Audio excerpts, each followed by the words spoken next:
Hey everyone, today I'm going to be walking us through constructing and interpreting a confidence interval about a population mean difference of matched pairs data. Turn with me to page 491. We're going to be looking at problem number 15, the DUI simulator. Take a moment to read that over, and then I'll begin by verifying that we can actually use the hypothesis test on this problem. So first off, is it a simple random sample? We have given to us here that it is. Are the data matched pairs? That is also so. We've got normal vision breaking time versus impaired vision breaking time. Is it normally distributed, or is the sample size large?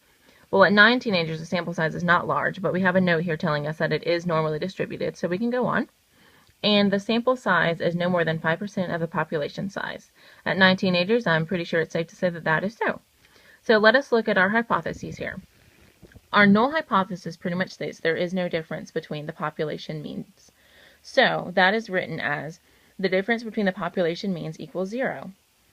The alternative hypothesis is the exact opposite, and since we are working with a confidence interval, we are using a two-tailed data. Therefore, our alternative hypothesis is the difference between the population means is not equal to 0. So 0 becomes our critical value, and that is what we're going to be testing with our upper and lower bounds. I have here the directions to put in the x values and the y values.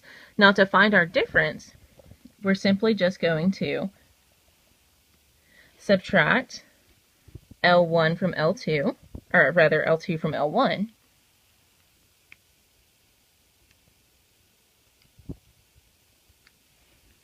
And that will give us our differences. And that is the information we're going to be testing. Then we're going to go to Stat Test and scroll down to T interval and calculate our lower and upper bounds. Now we're working with a 95% confidence level, and we're working with the data listed in L3. So we have all that information here.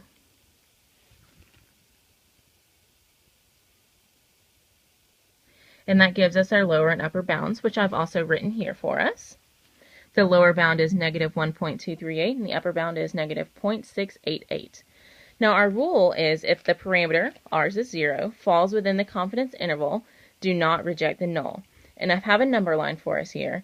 And indeed, our parameter does not fall within the confidence interval. Therefore, we do reject the null, which would give us a conclusion of there is sufficient evidence to suggest at the alpha equals 0.05 level of significance that there is a difference in breaking times between impaired vision and normal vision. So there we are.